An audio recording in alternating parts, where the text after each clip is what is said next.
voulez vendre votre propriété, il y a quand même des frais associés à ça. Écoutez la vidéo qui s'en vient, je vais vous décortiquer les principaux frais. Donc, c'est quoi les frais quand on achète une propriété? Il y en a 6 principaux.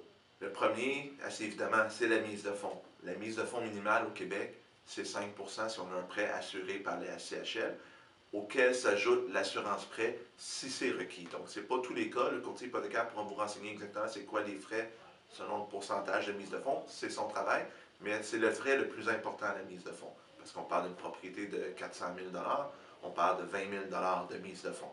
Ensuite, il y a l'inspection en bâtiment, évidemment. On parle d'un frais d'à peu près, il y en a à 600 mais je voudrais calculer 800 à 1000 environ pour une inspection en bâtiment faite par un professionnel, idéalement membre d'une association reconnue avec assurance responsabilité. Ensuite, il y a les frais de notaire, que ce soit le testament qu'on doit faire, qu'on devrait faire quand on achète une propriété et l'acte de vente.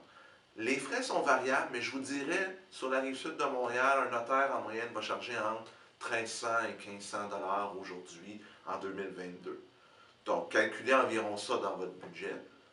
Ensuite, il y a tout ce qui s'appelle frais de déménagement, donc payer un camion ou des amis, de la pizza, de la bière, peu importe, ou une compagnie professionnelle.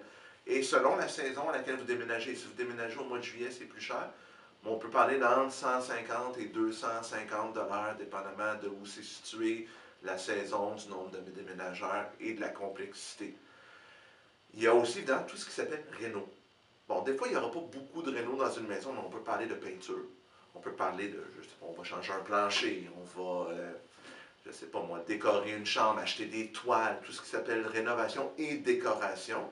Donc ça, c'est un budget vraiment variable. Ça peut être très peu cher, comme ça peut être très dispendieux, ça dépend de la propriété que vous achetez. Et la dernière surprise qui arrive après que vous ayez tout fait ça, c'est la fameuse taxe de bienvenue, ce qu'on appelle les droits de mutation. Ça varie beaucoup d'une ville à l'autre. Si vous m'envoyez un message, je peux vous envoyer un lien vers un calculateur qui va vous dire pour votre ville combien ça peut coûter en fonction de la propriété que vous achetez.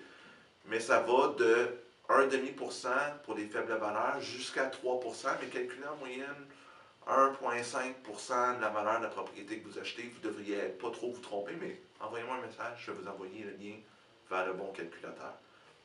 Mais si on peut faire une règle de pouce facile, combien ça peut coûter en général acheter une propriété, outre la mise de fonds, calculez environ 3% du prix d'achat. Donc, si vous achetez une maison de 500 000 calculez environ 15 000 de frais accessoires, vous devriez être pas loin de la réalité. Évidemment, si vous faites une rénovation complète de cuisine, là, ça ne tient pas, mais avec des rénovations de base, ça devrait être pas mal proche de la réalité.